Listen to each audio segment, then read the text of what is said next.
Selamat datang di channel ini, channelnya para tenaga honorer dan P3K. Rekan-rekan sekalian, video kali ini kita akan membahas terkait dengan hasil dari audit data tenaga honorer yang telah terdata di dalam database Badan Kepegawaian Negara. Ternyata apakah data honorer tersebut banyak yang bodong? Silakan disimak dan ditonton secara lengkap agar rekan-rekan sekalian bisa menerima informasi ini secara utuh dan menyeluruh. Rekan-rekan kalangan honorer gempar dengan informasi bahwa pemerintah membatalkan pengangkatan P3K dari non-aparatur sipil negara tahun ini. Dewan Pembina Forum Honorer Kedua Teknis Administrasi Nurbaiti mengungkapkan banyak yang risau dengan informasi tersebut. Awalnya sudah banyak honorer kedua yang mengira oleh karena pemerintah dan DPR RI akan menuntaskan pengangkatan P3K, hingga tiba-tiba bak angin puting beliung ada kabar bahwa rencana tersebut telah dibatalkan oleh pemerintah. Tidak semua langsung percaya, akan tetapi banyak honorer kedua maupun non kedua terpengaruh dengan informasi tersebut. Ia pun mengaku akan menghubungi anggota panitia kerja rancangan undang-undang aparatur sipil negara. Setelah mendapatkan kejelasan detail, ternyata ada kabar yang positif oleh karena dihubungi secara terpisah. Mardani Ali Sera selaku anggota Panitia Kerja Rancangan Undang-Undang ASN Komisi 2 DPR RI membantah keras informasi yang dinilai meresahkan para tenaga honorer tersebut. Nah, rekan-rekan sekalian, Mardani Ali Sera ini merupakan salah satu anggota dewan yang selama ini dikenal proaktif di dalam memberikan informasi-informasi terkait dengan terkait dengan tenaga honorer dan non aparatur sipil negara.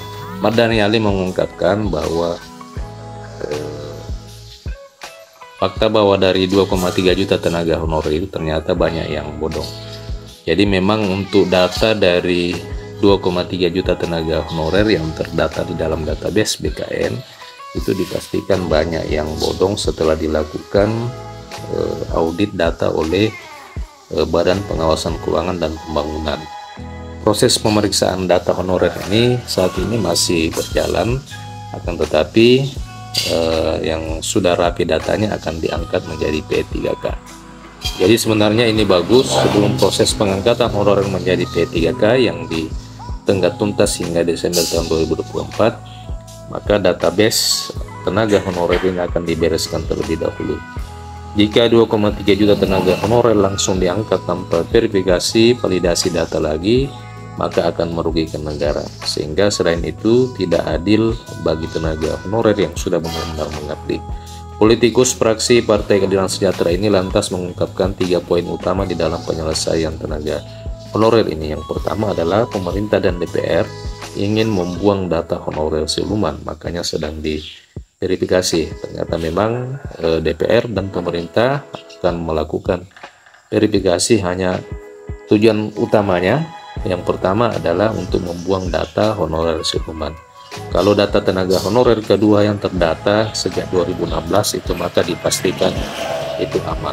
Kemudian yang kedua adalah tidak boleh ada pemutusan hubungan kerja. Kemudian yang ketiga adalah pintu P3K besar dan ada opsi penuh waktu maupun paruh waktu.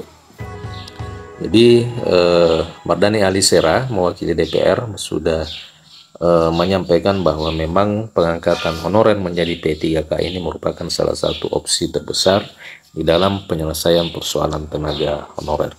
Nah, rekan-rekan, demikian berita kali ini. Bagaimana tanggapan rekan-rekan? Silakan tuliskan di kolom komentar video ini. Terima kasih telah menyaksikan. Sampai jumpa di video berikutnya.